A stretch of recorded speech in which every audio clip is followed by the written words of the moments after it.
Hi, I am Lima Kalisang from the Quality Assurance Division of the National Educators Academy of the Philippines. I am assuming that you have read or browsed our Form 2020 R.2. So today, we'll talk about what's inside in this evaluation form and on how to use it. Let's start. We'll find first the form title in bold text. In the Form 2020 R.2 is the evaluation form, while the Form 2020 R.1 is the application form. So by this time, you may now know how to distinguish the two forms. In the left part is the professional development title and the learning service provider field labels, which will be filled out by the NAIAP Secretariat. The total points and the descriptive rating are the field labels where you will fill out the results of your evaluation.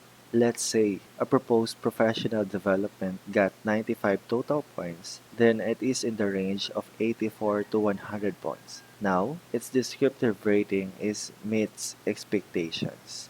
The application receipt date is the date when you have received the Form 2020 R.1 with its required attachments from the NAIAP Secretariat. Our criteria is in bold text, listed alphabetically. This reference refers to the field labels the LSP needs to fill out. If you have observed in our application form, the field labels have a corresponding number. These indicators are the quality statements that support specific criteria. This is the rating scale. Exceeds expectations if it is clearly provides outstanding evidence on a consistent basis in support of the indicator. Meets expectations if it consistently provides enough evidence to support the indicator. Approaching expectations if it does not fully provide evidence to support the indicator, developmental action is required. Below expectations, if it fails to provide key evidence to support the indicator, immediate improvement is required. The remarks are where you will provide your feedback for improvement. Now let's go through the criteria and its indicators. Alignment with the NAIA professional development priorities. The proposed professional development is aligned to the identified 3-year NAIA professional development priorities. The LSP must have read DepEd Memorandum Number 50 Series of 2020 to achieve this indicator. Mapping to the professional standards. The proposed professional development identifies the profile of the target participants. Observe if the profile of the target participants is clearly slated. An example for that is a PD for grade 5 science teachers in NCR. If it also adds that it is exclusive for teacher 1 or for beginning teacher, then that's better. The proposed professional development is based on the target participant's career stage relevant to the professional standards domain, strand, and/or indicator. If the profile for the target participant says that it is for beginning teachers, check through the professional standards if it is really for them. A great understanding of the professional standards for teachers, school heads, and supervisors is a plus for you. Articulation of objectives or outcomes.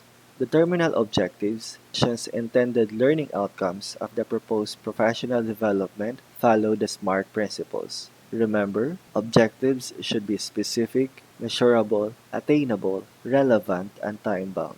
The enabling objectives and the intended learning outcomes are logically drawn from and will contribute to the attainment of the terminal objectives. Look if there's a connection on how the enabling objectives and the intended learning outcomes support the terminal objectives. The objectives of the professional development and the intended learning outcomes of the sessions produce clear identified outputs. PDs, even up to the sessions, should have an output. Let's not keep our teachers sit and listen only for 8 hours in training. Alignment of the ILO's content and assessment with the professional standards. The intended learning outcomes, the methodology, and the assessment strategies written in all the sessions are aligned and are relevant with the professional standards. Please read the intended learning outcomes, the methodology, the assessment strategies, and ask yourself if it makes sense. If it does, then it is aligned. The content of the professional development is coherent and customized to the needs of the target participants. After checking the profile of the target participants and the connection of the profile of the target participants to the career stage through the professional standards, you will now have to check if it is still coherent up to the content of the proposed professional development. Soundness of methodology. The methodologies state how the participants will engage and learn in the proposed professional development. Pretend yourself to be the learning facilitator. Now, if you feel like you can deliver it yourself by just understanding the methodology, then indicator E.1 must be achieved. Methodologies lead to the production of the outputs. Learning resources mentioned in methodologies are quality assured, appropriate, and relevant. Make sure that all learning resources like texts, audios, videos, and other materials are quality assured, appropriate, and relevant. We don't want to have modules with grammatical errors. Methodologies are varied. Ensure that the detailed explanation of what teachers will be listening to, discussing, doing, and completing are varied. The methodologies consider gender equality, disability, and social inclusion. DepEd promotes GEDC to see if the proposed professional development applies the principle. Mechanisms to determine if objectives ILOs have been met. The proposed professional development uses effective assessment strategies that fit the program or courses and align with the intended learning outcomes. See if the assessment strategy is appropriate to its purpose and able to be readily administered by the learning facilitator. Your responsibility for this part is to check if examples of evaluation tools and methods are available.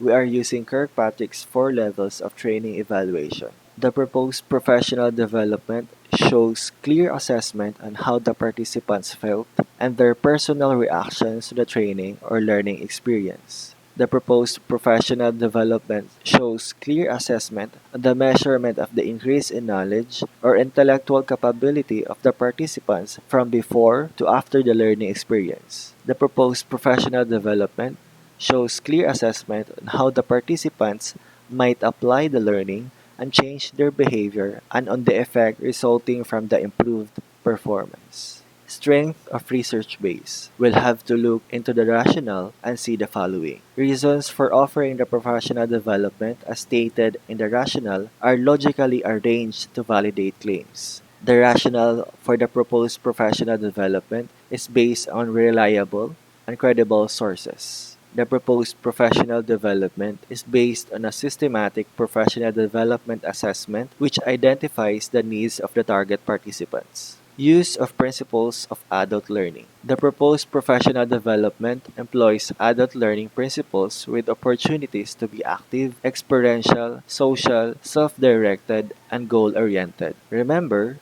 how adults learn on their own is very different from the ways children learn in a classroom. Now look through the proposed PD if it uses the principles of adult learning. Use of recognized best practices. The proposed professional development uses recognized best practices that would address the identified needs of the target participants. It should be research-based and works in a particular situation or environment. Intended classroom level application and innovation. The proposed professional development provides clear outputs for the target participants' classroom level, school level, or division level application. The proposed professional development equips participants to design educational innovations at their workplace. Credentials or expertise of resource speakers and certified learning facilitators. The resource speakers or learning facilitators show relevant competencies based on their resume. The learning facilitator at least is NAEP certified for they have the competency to be learning facilitator. The resource speakers or learning facilitators expertise